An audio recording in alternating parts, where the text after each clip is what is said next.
Et bien salut tout le monde, c'est OE Manga Animation, j'espère que vous allez bien de mon côté. Ça va super, on se retrouve pour une nouvelle vidéo un petit peu spéciale parce que c'est un nouveau sujet que je vais traiter sur la chaîne. Donc, bien, comme je vous avais dit, il y a de ça un petit moment, j'ai pu passer un partenariat avec la maison d'édition La Nouvelle Édition. Donc, c'est des personnes qui produisent exclusivement des light novels. Donc, pour ceux qui ne savent pas ce qu'est un light novel, c'est une catégorie de romans destinés à un public jeune, adulte, adolescent, par les thèmes qu'ils traitent. Donc cette maison d'édition a été créée en 2019 avec leur première œuvre, Infinite Dendrogram. Donc c'est avec cette œuvre que j'ai pu commencer la découverte des light novels. Et bien de mon côté, j'avais pu commencer les light novels avec Solo Leveling, I Alone Level Up, il me semble que c'était ça le titre exact. Donc beaucoup de gens le connaissent par son webtoon, mais de mon côté j'ai pu lire le light novel qui a été juste une énorme découverte pour moi en tant que nouveau lecteur de light novel, mais on n'est pas là pour parler de celui-ci. Donc la nouvelle édition, c'est une nouvelle maison d'édition sur le marché français qui est composée de 5 passionnés avec qui j'ai pu discuter et ils sont vraiment extrêmement sympathiques. D'ailleurs, si vous souhaitez discuter avec eux et avoir pas mal de nouvelles informations sur leurs prochaines sorties ou les séries qu'ils publient actuellement, n'hésitez pas à rejoindre leur serveur Discord, je vous mettrai le lien de leur site.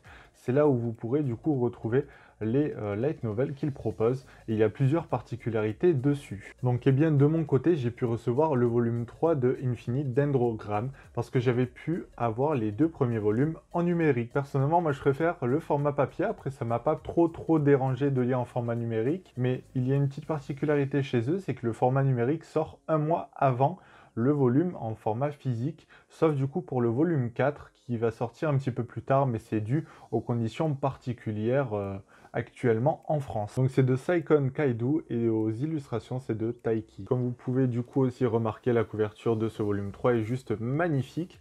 Alors dans un light novel on retrouve parfois des illustrations, donc dans certains il n'y en a pas du tout, mais dans celui-ci il y en a quelques-unes, donc je vais vous en afficher à l'écran que je trouve juste magnifique. L'illustrateur a vraiment un très gros talent je trouve. Donc à savoir, pour Infinite Dendrogram, il y a également un animé. Bon, j'ai voulu voir l'épisode 1 pour me faire un avis, mais c'est vrai que c'est vraiment dommage la façon dont il est tourné parce que énormément de passages et de détails sont passés, tandis que le light novel est vraiment extrêmement complet, on est plongé dans l'histoire dès le début. Donc je vais vous faire un petit résumé de l'œuvre. Dans Infinite Dendrogram, du coup, on va suivre Ray Starling, donc c'était un jeune adolescent, et ça faisait 1 an qu'il attendait pour jouer à un VR MMO que son frère avait commencé, lui, à la sortie. Donc, lui, c'était tout simplement pour des raisons d'études, rien de bien particulier. Et du coup, après 1 an et avoir réussi ses examens, il décide d'aller acheter ce fameux jeu. Donc, vous savez, les VR MMO, c'est un petit peu comme dans Sword Art Online. On enfile un casque, et on est transporté dans un nouveau monde. C'est comme si vous preniez le contrôle d'un personnage dans un jeu vidéo. Dans le volume 1 que j'ai pu lire, j'ai également pu commencer le volume 2, le volume 3, bien sûr, j'ai pas pu attaquer si je n'ai pas fini le volume 2, mais c'est sur ma pile à lire. Il est envoyé dans un nouveau monde, où tout simplement, le début est très classique, création du personnage, choisit son apparence, le nom, bref, comme tout MMO que l'on peut trouver. Et donc, on va lui implanter un embryo dans la main. Il peut se représenter sous plusieurs formes. Donc ça, on explique un petit peu les différents types, les types Arms, Castle, donc il y a vraiment pas mal de classes, mais c'est pas des classes que l'on trouve, on va dire, dans tous les MMO classiques. C'est pas mage, archer, guerrier, c'est vraiment différent. Et il y a aussi des catégories uniques et d'autres qui sont aussi quand même assez rares, mais nous on ne connaît pas au tout début le pouvoir de notre personnage. Donc la particularité de ce monde, c'est qu'il n'y a pas d'objectif particulier dans ce MMO, vous êtes envoyé et vous faites un petit peu ce que vous voulez. Soit vous pouvez être le plus grand des gentils ou un roi démon comme il est dit dès le début, et c'est à vous de choisir votre destinée. Donc nous, notre personnage va être tout simplement envoyé dans ce monde, il va retrouver son frère, d'ailleurs les retrouvailles sont vraiment très drôles. Donc après les retrouvailles de son frère, il avait reçu une quête mais il ne savait pas à quoi elle correspondait. Donc il va être directement confronté à une difficulté assez surdimensionnée avec son frère et c'est ce qui va déclencher l'apparition de son pouvoir qui est juste incroyable. Dès le premier volume, on va pouvoir voir ses améliorations, ce qui est plutôt cool. Et aussi, il y a quand même pas mal de mystères qui sont du côté de son frère. Donc c'est ça que j'ai envie un petit peu de savoir. Pas mal de mystères sont amenés lors de ce premier volume. Donc ce premier volume était intéressant, il y avait des phases de combat qui étaient bien racontées et on pouvait vraiment s'imaginer à la place du personnage et les actions qui se passaient réellement, des scènes assez épiques je trouve pour ce premier volume. Les personnages sont aussi attachants, il y en a plusieurs qui nous sont présentés. Et aussi, il y a un système, alors c'est complètement différent de Sword Art Online, pour ceux qui ont vu la première saison, où lorsque l'on meurt dans ce jeu, eh bien on meurt dans la vraie vie. Cette fois-ci, c'est quand même bien plus gentil.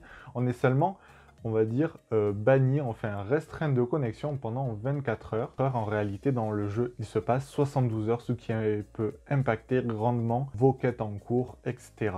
Du coup, les personnages réels, eux, peuvent être donc ressuscités au bout de 24 heures, sauf que les personnages qui sont appelés les Tians, donc les PNJ, les personnages non joueurs, qui appartiennent proprement à ce monde et qui ont pourtant une apparence bien humaine et pensent et réfléchissent comme les humains. Donc c'est ça qui est assez impressionnant, je trouve. Si ce n'était pas précisé, eh bien on ne pourrait pas les différencier tout simplement. Et bien du coup, pour les lecteurs de manga ou même les lecteurs de romans, Infinite Dendrogram, c'est vraiment un light novel que je peux vous conseiller pour commencer, et puis même pour lecteurs déjà aguerris. Je pense que c'est une œuvre qui est quand même bien prenante. Du coup, moi j'ai hâte de finir le volume 2 et attaquer le volume 3 de cette œuvre qui est vraiment très très sympa. Ouais, bien j'espère pouvoir vous présenter dans le futur d'autres light novels, notamment la nouvelle édition a annoncé sa prochaine licence. Il s'agit de High Detective, donc ça a l'air d'être, c'est un monde complètement différent, mais ça parle d'intelligence artificielle et c'est un sujet qui m'intéresse particulièrement. Donc ça aussi, j'espère pouvoir vous le présenter à un moment. Avec ça, et du coup, bon, moi, c'est pas une exclusivité, mais tous les lecteurs qui achètent du coup sur les sites, ça peut être le volume 1, ils ont les histoires complémentaires, volume 2 pareil, et du coup, avec le volume 3, c'est un petit livret avec des histoires rajoutées, donc c'est vraiment assez cool, je pense. Moi, j'attends un petit peu de lire plusieurs tomes d'affilée pour me plonger dans les histoires complémentaires, mais c'est quand même un ajout assez sympathique. Avec ça, j'ai pu aussi recevoir un marque-page qui est très très cool. Clairement, il y a un petit effet de brillant, je ne sais pas si vous allez bien voir.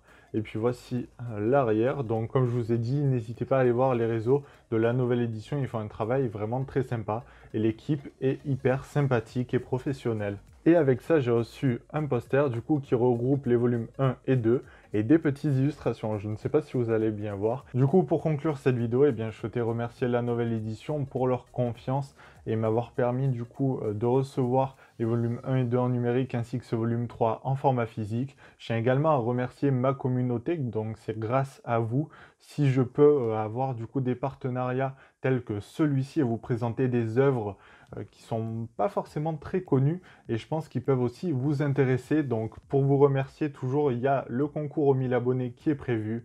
J'espère vraiment pouvoir faire plaisir à un maximum de personnes. Merci aussi à tous les nouveaux abonnés, ça me fait super plaisir de partager avec davantage de personnes. N'hésitez pas à mettre un j'aime si la vidéo vous a plu et à commenter pour me dire si vous connaissiez déjà et est-ce que les light novels vous intéressent. Et puis on se dit à la prochaine.